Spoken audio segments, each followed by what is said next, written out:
Gracias, Marcelo. Un abrazo. Nos vamos a ir rápidamente a la ex ESMA. Allí ha llegado la vicepresidenta de la Nación, Cristina Fernández de Kirchner. En este acto que se estaba llevando a cabo de la Cámpora también, hace un ratito nada más lo había tuiteado la vicepresidenta, te lo contábamos aquí en Minuto a Minuto por C5N. Ahí la tenemos a Cristina con toda la militancia de la Cámpora, más del Frente de Todos, en la ex ESMA. Y en un instante nada más se estaría llevando a cabo el discurso después de la última vez que habló, que fue antes de las PASO. Exactamente, ahí estábamos viendo hace un rato nada más, a las 17:15, la vicepresidenta de la Nación, las dos veces presidenta de los argentinos, Cristina Fernández de Kirchner, había tuiteado yendo a la EXESMA, donde vamos a participar del cierre del Encuentro Nacional de Jóvenes de la Cámpora, y ahí habla la vicepresidenta, y vos la tenés en vivo, en Minuto a Minuto por C5N. Lo van a poder ver en vivo por mis redes, pero bueno, estás viéndolo acá, claro, te quedás obviamente con nosotros, donde vamos a escuchar las palabras de Cristina Kirchner, Primero que ya saludó y se apronta para hablar, ¿no? Sí, se está nutriendo de los cánticos, ¿no? De la militancia, realmente una fiesta. Sí. A ver. Dedicatorias para el multimedio, monopólico, por parte de la hinchada. Emoción también en la cara de muchos jóvenes. Son pibes, ¿no? Más que nada los que participan acá de este encuentro. A ver, escuchamos.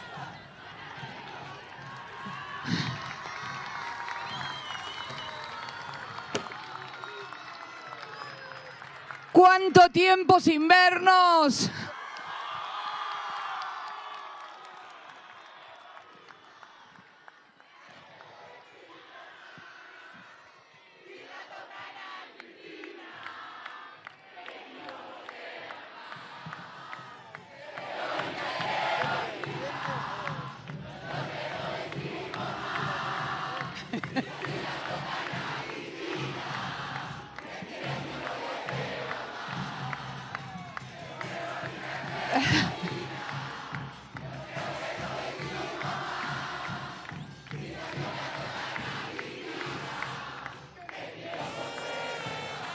¿Cuánto tiempo? Digo, yo también los amo y ustedes lo saben. A todos y a todas, muy buenas tardes. ¿Se escucha bien? ¿Se escucha bien, bien? Bueno, la verdad que gracias. Los hermosos y las hermosas son ustedes, que tienen todos menos de 30 años. Ustedes son hermosos y hermosas. Nada, quería venir a este Encuentro Nacional de Juventud, a este cierre del plenario, en vísperas del 17, de otro 17.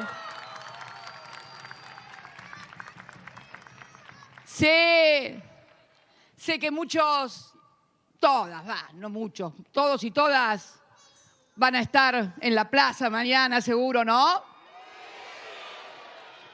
Pero es importante que cuando mañana vayan a la plaza a recordar esa gesta histórica fundacional de nuestro movimiento, no vayamos con una actitud meramente recordatoria, casi nostálgica. No, de ningún modo. Pese a tanta diatriba, a tanto análisis enjundioso en pantallas de televisión, el peronismo, le pese a quien le pese, sigue hoy más vigente que nunca.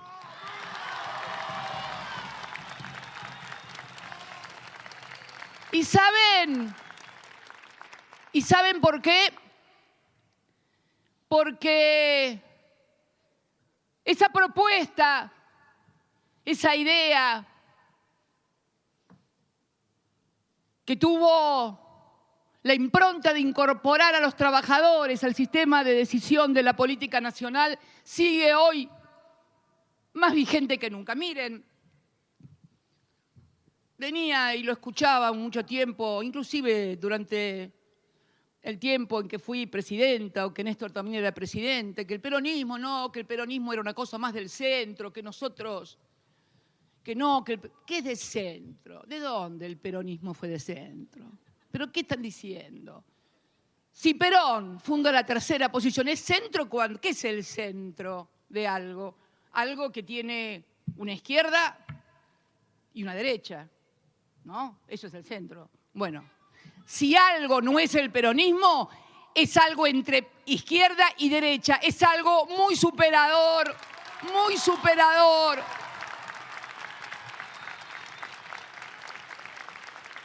Que además vino a dar respuesta a lo que era en aquel momento la posguerra. Lo explicó Perón 20 veces mejor que yo. La tercera posición. Frente a un mundo que se había dividido después de la posguerra entre el comunismo de la Unión Soviética y lo que se llamaba el mundo libre, nace el peronismo, que es una alianza del pueblo fundamentalmente, una articulación entre el capital y el trabajo, en donde el Estado, encarnado por Perón, sabe que debe regular y fallar a favor de los trabajadores, porque obviamente en cualquier ecuación donde hay capital y trabajo, la parte más débil es la de los laburantes. Por eso, ahora la derecha, en Europa, dice que la culpa de que las cosas le vayan mal la tienen los inmigrantes. Y acá la derecha nos dice que la culpa la tienen los derechos de los laburantes. ¿Sabe qué? Minga. Minga. Minga. No es cierto, vamos, que los derechos de los laburantes sean los que generan la falta de trabajo. Es la concentración cada vez más horrorosa del capital. Hoy lo denuncia el Papa, hoy lo denuncia Francisco en una serie de tuits y habla de la locomotora descontrolada que marcha hacia el abismo.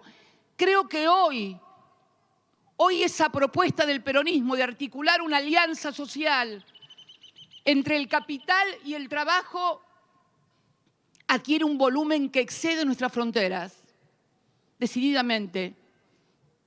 Una idea profundamente humanista, social, cristiana. Eso es lo que fuimos, lo que somos y lo que seremos. Y que nadie... Leía el otro día a alguien que decía que el problema no era el kirchnerismo, sino el cristinismo. Miren, Néstor tenía para eso una explicación muy simple. Nos dicen kirchneristas porque nos quieren bajar el precio. Somos, fuimos y seremos peronistas, que lo tengan todos claro. Por eso, cuando mañana vayamos a la plaza, no lo hagamos con el aire de la nostalgia de recordar el 17 de octubre. Necesitamos también una refundación en la Argentina de aquel pacto entre los trabajadores y el capital. Ya probaron con un gobierno donde decían que los empresarios iban a salvar el país. ¿Qué? Miren lo que nos pasó con los empresarios mandando en el país. Entramos de vuelta con el Fondo Monetario Internacional y hoy estamos con un endeudamiento que, sumado a la pandemia que sufrimos, tuvimos una primera pandemia y una segunda pandemia, hoy estamos como estamos. Se necesita refundar aquello que propuso Perón de una alianza entre el capital y el trabajo, hoy más que nunca. Miren,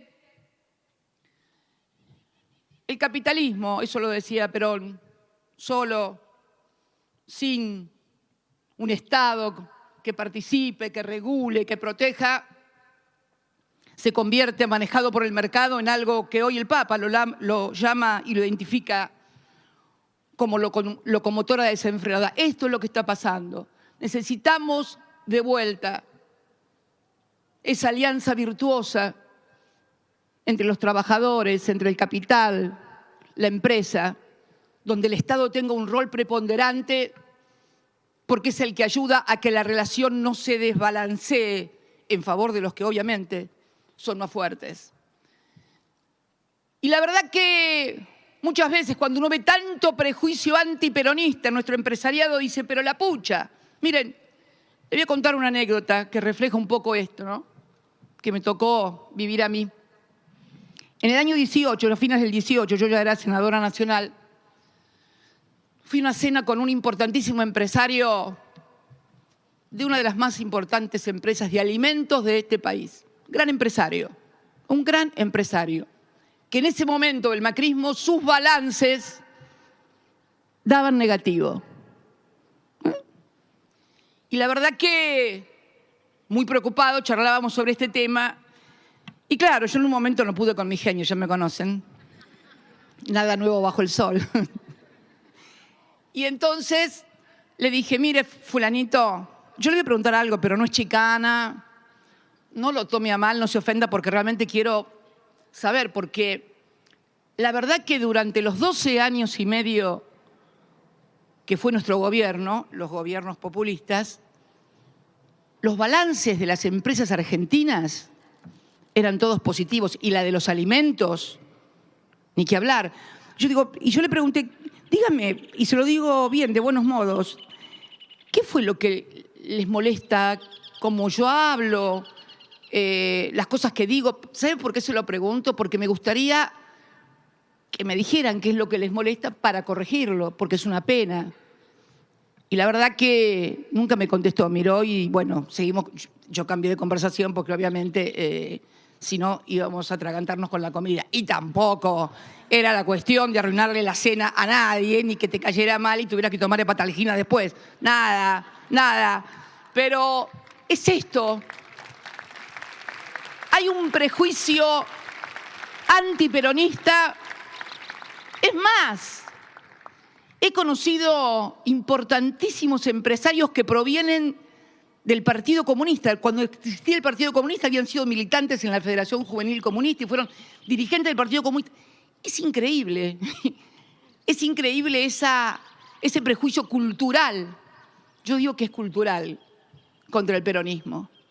Pero la verdad que el crecimiento de las empresas argentinas, la expansión de las empresas argentinas durante los gobiernos peronistas dan fe de que realmente tenemos una propuesta que abarca al conjunto de la sociedad argentina.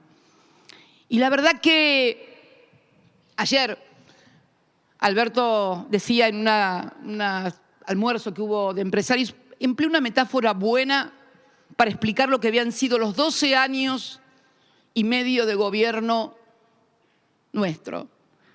Cuando llegó Néstor, la gente le pedía trabajo. ¿Se acuerda que habían como 2.300.000 puestos de planes y jefas de hogar que se habían creado cuando la crisis del 2001 por la inflación social? Después, en el 2007, cuando fue mi primera presidencia, en la campaña esa, la gente pedía, bueno, un mejor laburo que el que tenía, mejores condiciones laborales.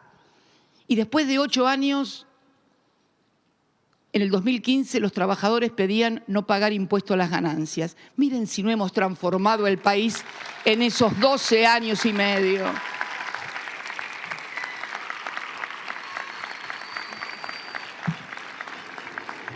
Yo digo que nuestro gobierno cumplió las 3 pruebas del ácido, que digo yo, que han caracterizado siempre la historia del peronismo. La primera, la incorporación y la generación de millones de puestos de trabajo, movilidad social ascendente, que es típica de que la gente se incorpore al mundo del trabajo, generando una importante clase media a partir de cada vez mejores condiciones salariales, mejores condiciones laborales. Esto se dio en nuestro gobierno, por eso la prueba del peronismo, que es la otra, la de incorporación de los jóvenes. Miren, yo me incorporé en los años 70 en el marco de un país donde no había democracia, donde no podíamos elegir, donde estaba prohibido la política. Y ustedes se incorporaron a la política en plena democracia en el gobierno de Néstor y también después en los nuestros. Y la tercera gran prueba del ácido peronista, como digo yo, es que Perón nunca permitió el ingreso del Fondo Monetario Internacional a la República Argentina. Y Néstor, a los 2 años de ser presidente, pagó todo lo que debía. Y buenas noches, que la política económica la decidimos los argentinos y las argentinas en elecciones libres, populares y democráticas.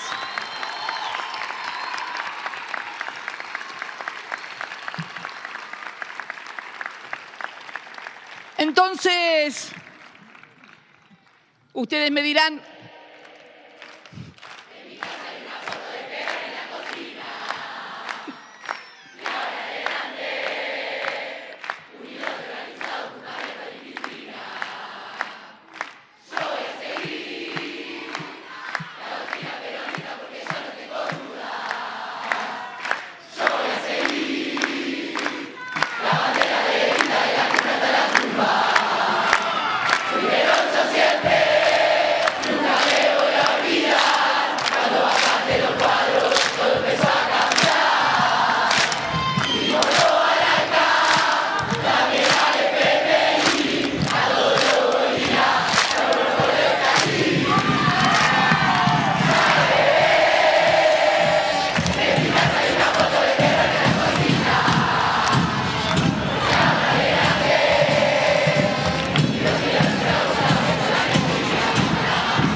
Yo sé que muchos estarán pensando y me dirán, bueno, Cristina, pero hay un crecimiento en el mundo de la derecha, acá también, en nuestro país. Miren, este crecimiento de la derecha en el mundo, en Francia ha surgido un nuevo dirigente que parece que la dejó a Marine Le Pen a la izquierda, aunque parezca mentira.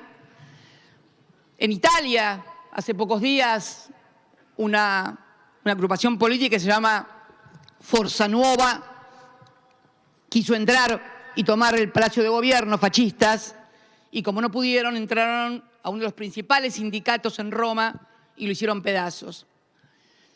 Miren, la pandemia ha dejado un mundo que agravó la situación de concentración y desigualdad que ya tenía, pero incorporó 2 cosas nuevas: incertidumbre y miedo. Incertidumbre frente al futuro, porque de repente los que nos creíamos muy seguros apareció un bicho y tuvimos que encerrarnos todos porque podíamos morirnos, y todos perdieron un amigo, un pariente, un ser querido. Incertidumbre y miedo al futuro. Miren, incertidumbre y el miedo son 2 sentimientos que sacan a relucir las peores cualidades de la condición humana. Siempre en épocas de incertidumbre y miedo se generan estos fenómenos de la derecha y de la fragmentación política. ¿Cómo volver a reunir una mayoría frente a esta fragmentación de la política? Porque, a ver, aquí en nuestro país, en las últimas elecciones, en las parlamentarias que son ahora y que fueron ahora, si vemos los votos que reunieron las 2 coaliciones principales, son el 70%. En el 19, cuando fuimos a la presidencial, las 2 coaliciones habían reunido casi el 90% de los votos. Y ahora el 70%. Quiere decir que un tercio del electorado. Yo he visto muchos festejos, en algunos se ve que no leen ni se ponen a analizar bien todo. Pero bueno, qué sé yo. Hay gente que festeja porque le enseñaron que había que largar globos y bueno, y siguen con los globos. Muchachos, pinchen los globos y pónganse a pensar qué hacemos con el país. Pinchen los globos y a pensar qué se hace con el país, porque un tercio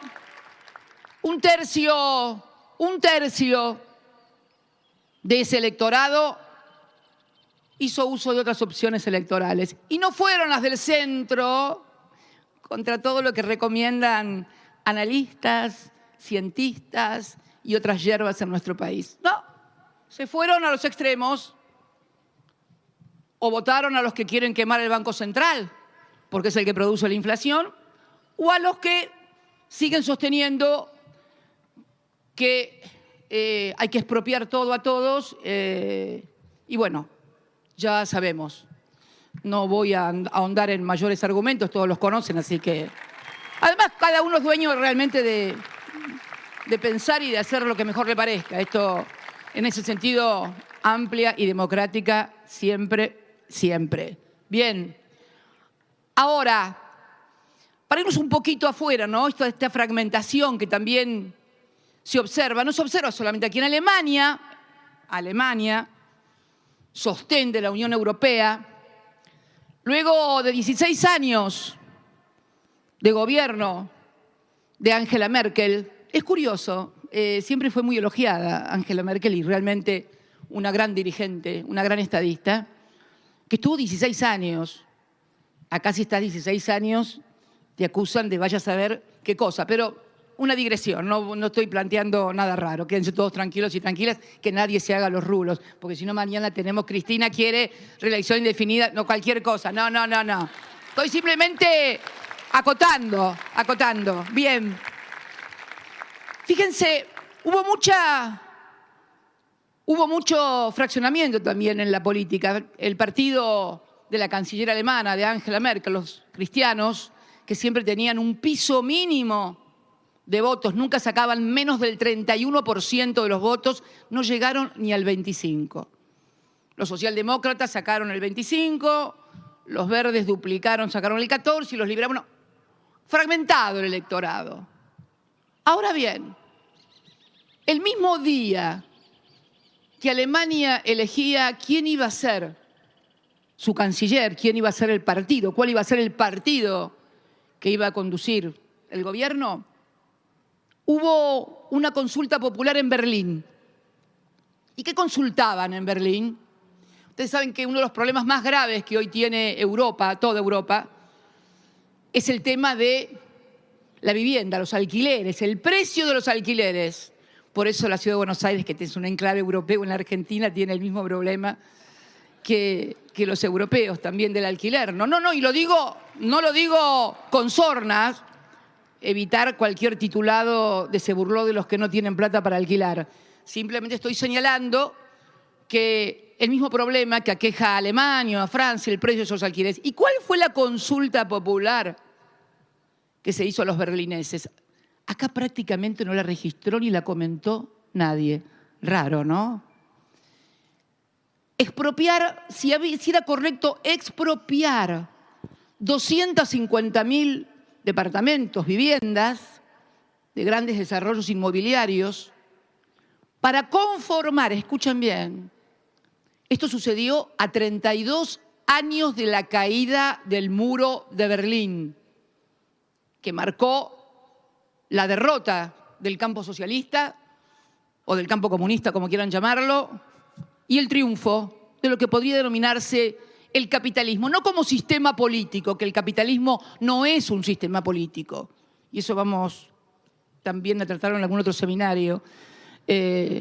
No, el capitalismo es un sistema económico de producción de bienes y servicios que se ha demostrado hasta ahora el más eficiente frente al modelo colectivo, socialista, comunista. Cuando se cayó el muro de Berlín, hay una película que lo ejemplifica mucho mejor, Goodbye Lenin, que la deben haber visto todos, y si no, véanlo porque es una joya para entender sin tanta vuelta y tanta cosa por qué se cayó el muro. El muro se cayó porque querían consumir lo que consumían del otro lado. Eso es el capitalismo. Por un lado, un sistema de producción de bienes y servicios, y que como todo sistema de producción de bienes y servicios, requiere de consumidores que hagan uso de esos bienes y servicios. La contradicción en que estamos cayendo es que esta forma de administrar el capitalismo a cargo del mercado cada vez nos da menos consumidores.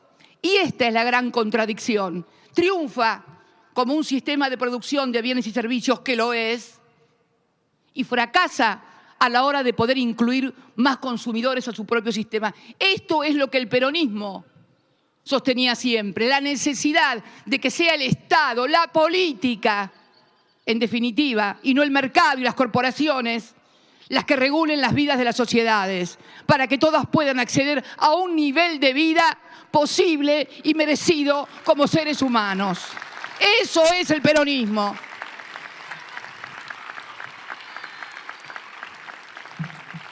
Pero bueno, ven, me pasa siempre, me pongo enfervorizada así y venía con la consulta, ¿no?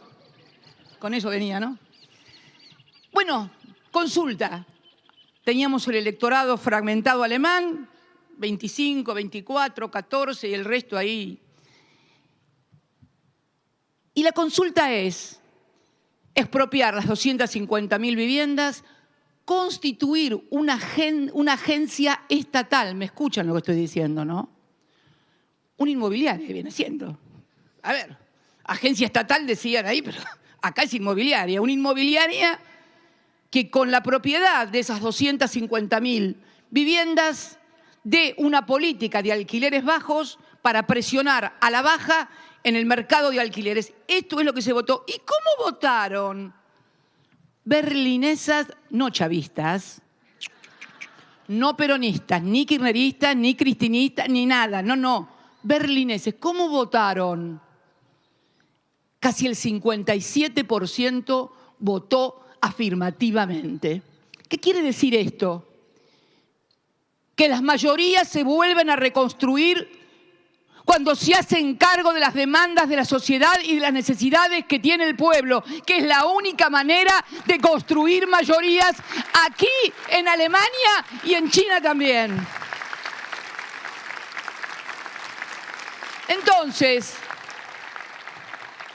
me parece que más allá de las coyunturas electorales, siempre, y ustedes me habrán escuchado una y mil veces, no pensar en términos de períodos electorales, sino pensar en términos históricos, poder comprender nuestra militancia, nuestra vocación, no en el resultado de la próxima elección, sino en cómo jugamos en una etapa histórica de acuerdo a lo que creemos, a lo que sentimos y a los que somos. Por eso quería venir hoy, acá, a reencontrarnos primero después de tanto tiempo de aislamiento, de sufrimiento, de gente que no quedó bien, porque nadie queda bien después de estar tanto tiempo encerrado, sobre todo cuando también hay carencias, que no solamente son económicas, sino también afectivas. Y creo que quería venir por eso también, para que en el ejercicio de esa militancia, de ese volver a convocar a la sociedad a que participe, lo haga con quien lo haga, pero que, como decía Máximo hoy en Villa Palito, lo haga por los que nunca le mintieron, porque podrán criticarnos, podrán decir cualquier cosa de nosotros, menos caretas y mentirosos. Nunca lo fuimos ni lo seremos. Menos caretas y mentirosos.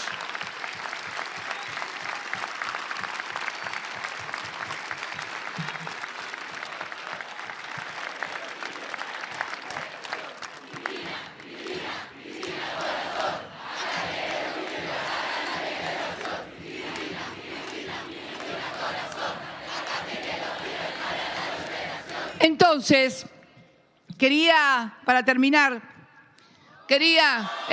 sí.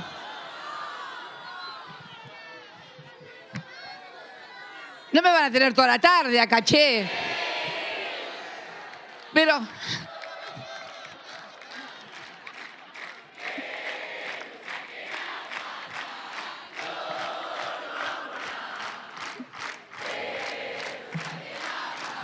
no, a patadas no. No, che. No. Por favor, que eso es feo. No. Quería. Son tremendas todas. Mamita. Quería porque me parecía importante Me parecía importante que cada uno y cada una de ustedes que mañana vaya a la Plaza de Mayo o cualquiera de las plazas de la República sepa por qué va y a qué va. Esto nos trasciende a todos, me trasciende a mí, trasciende un gobierno, trasciende... Estamos en un momento histórico, compañeros y compañeras, no solamente en la Argentina, sino en el mundo. Yo no sé si ustedes alcanzan a percibir, seguro que sí, porque los jóvenes tienen una sensibilidad muy especial, muy perceptiva.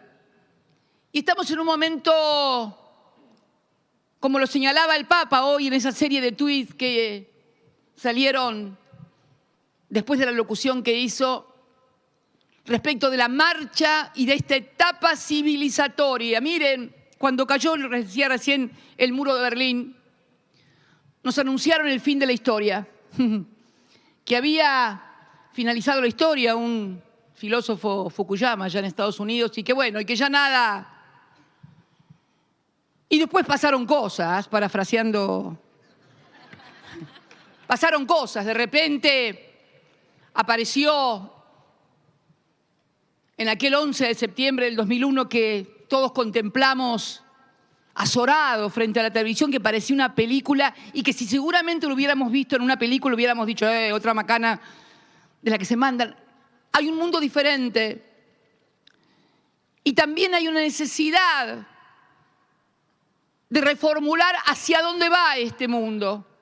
Y por eso creo que el peronismo, sí, nuestras ideas, el peronismo, nuestra historia, cobra frente a esta nueva realidad una inusitada vigencia. Aquello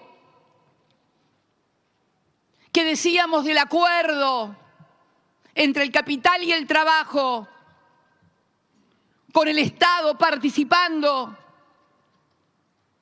en esa regulación para lograr un círculo virtuoso, cobra un modelo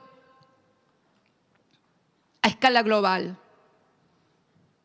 Lo estamos viendo cada día que pasa. Yo me pregunto, fíjense, si el mercado lo decidiera todo, ¿cómo nos hubiéramos conducido en la pandemia? Seguramente la fábrica que hacía respiradores en Córdoba hubiera seguido exportando. Seguramente no hubiéramos podido acceder a todas las cosas. Es importante que advirtamos, yo creo que esta pandemia ha puesto de manifiesto la necesidad de estados que se hagan cargo, porque cuando te dicen los liberales, bueno, sí, tienen que estar a cargo de la salud, de la educación y nada más el Estado, pero papá, pará, que la educación, que la salud son los laboratorios que producen vacunas, la salud son los respiradores, la educación son las computadoras que necesitan los pibes y las condiciones. Vamos, no me jodan con esto de la salud y la educación como si fueran títulos nada más. No, el Estado, y esta es en definitiva, y no quiero meterme, así como les decía que cuando surgió el peronismo la disputa era después de la posguerra entre este y oeste, entre lo que era el sistema de la Unión Soviética, el comunismo, como quieran llamarlo, y el mundo libre. Hoy esta disputa estratégica que parece entre los gigantes que han surgido tiene que ver con esto también. ¿Qué rol cumple el Estado? ¿Quién conduce? ¿Quién regula? ¿Quién establece las reglas en esta producción de bienes y servicios que hace el capitalismo? ¿El mercado y las corporaciones o el Estado y la política? ¿La economía o la política? Pero no la política esa que quieren denostar de partidito y de no, hermano, la política que se decide en las urnas democráticamente. Esta es hoy la discusión, porque la verdad, ya nadie discute que la forma de producir bienes y servicios es esa. Lo que ahora está en disputa es quien regula, quien ordena, quien controla. Y esto se hace respetando propiedad privada, etcétera, etcétera, lo que siempre hizo el peronismo. Lo que siempre hizo el peronismo. Si en realidad lo que la gente quiere fundamentalmente es poder tener su casa, sus vacaciones, un autito, que los pibes estudien. Esta es la sociedad que queremos. Entonces, es necesario que aquellos que se han pasado denostando al peronismo y señalándonos con el dedo y que han fugado al exterior préstamos PBI enteros al exterior en paraísos fiscales, se hagan cargo alguna vez de lo que han hecho y ayuden a que la Argentina vuelva a reconstruirnos después de las dos pandemias que pasamos, la pandemia del macrismo y la pandemia del coronavirus. Necesitamos urgente una reconstrucción nacional.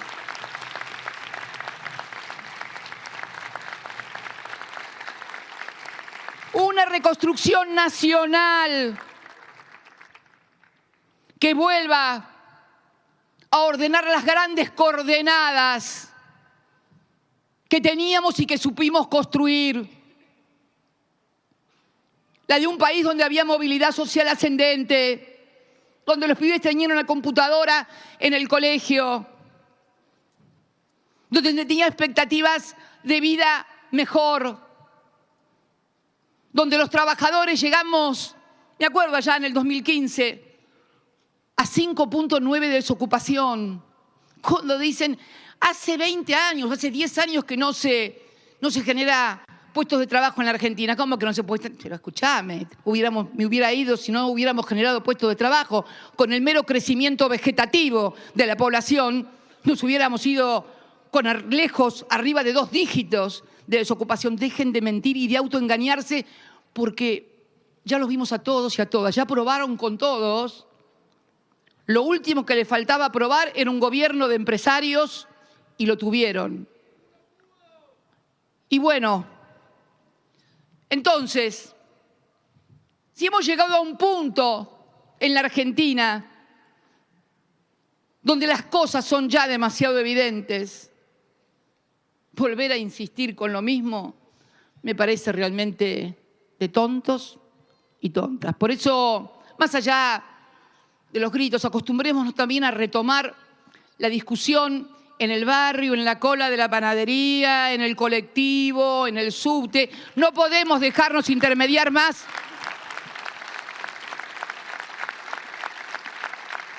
Retomemos la discusión política en serio, porque la verdad que hemos estado más de un año encerrados en nuestras casas, donde el único interlocutor era la pantalla de la televisión. Nada bueno puede salir de ahí.